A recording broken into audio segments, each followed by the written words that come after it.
So you may recognize our next speaker. He's been on stage very recently, about 8 minutes ago. He is a photographer. He is an organizer of this event, a restaurant evangelist, an Italian wine ambassador. I'll hit him up to expand my collection a bit. The title of his presentation tonight is something that anyone who's been on the receiving end of one of my sick burns would know, which is that words might hurt you. Ladies and gentlemen, Dan Terpstra.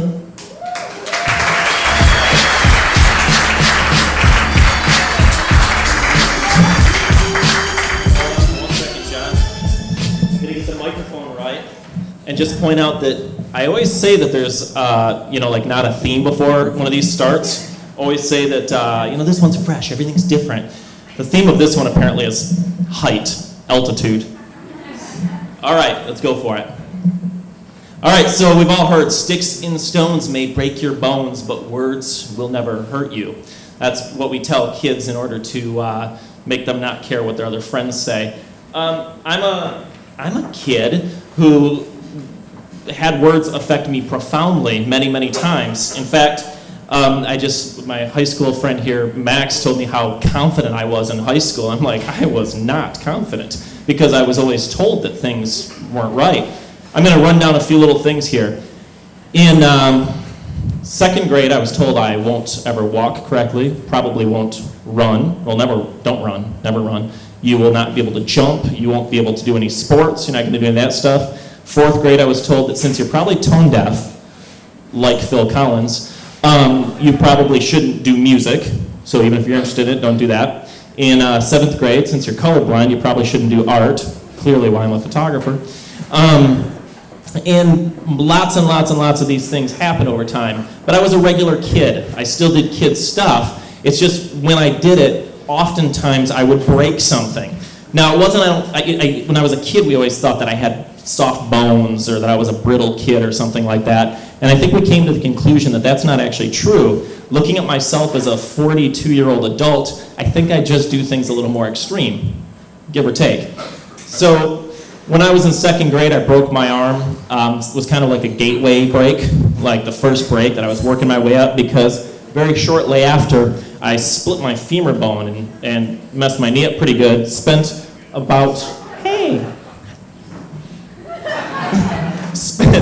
about a little over a month in the hospital in traction. You'll get that image in a second. And then spent about 6 weeks or so, maybe a tiny bit more or less, in a body cast. I was lucky because my body cast wasn't my full body. They brought it just down to here to my belly button, so you couldn't fully sit up.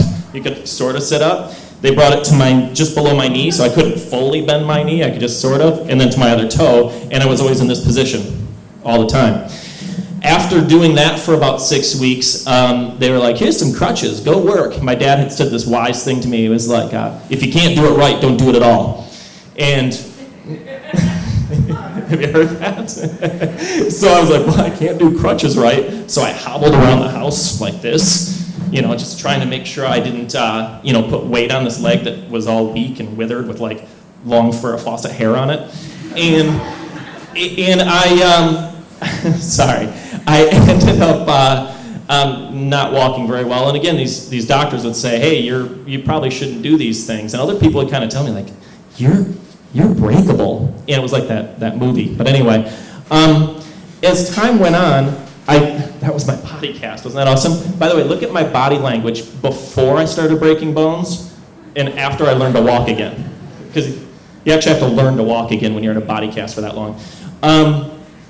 Anyway, I started to do things like regular kids, but I would be at summer camp and I just learned to run. I was told you're not going to run, and I learned to run, and I was like Forrest Gump, like, go, yes, I'm doing this. And I was at summer camp and I'm playing capture the flag, and I am sure as shit I'm going to, show them that I can do this. And a kid's running, he's got the flag, and I'm going to chase after him, and he jumps over a pile of brush, and I jump over a pile of brush that the stick hits me in the leg, and it goes with the jeans into my leg.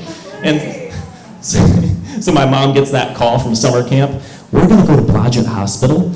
And there's still years later when I was a summer camp or a camp counselor, I saw the blood stain on the cement at summer camp.